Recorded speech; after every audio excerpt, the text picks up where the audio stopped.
நடந்து செல்ல வல்லவராய் இருக்கிறார் எங்கள் இயேசு கிறிஸ்து.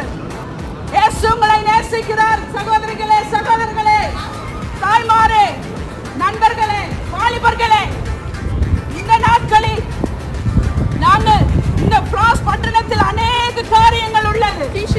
வாலிபத்தை அண்டி இருக்கிற பிள்ளைகளே, உங்கள் வாலிபத்தை நீங்கள் வீணிலே செலவழித்து விடாதீர்கள். இயேசு கிறிஸ்துவுக்கு ஒப்புக்கொடுங்கள்.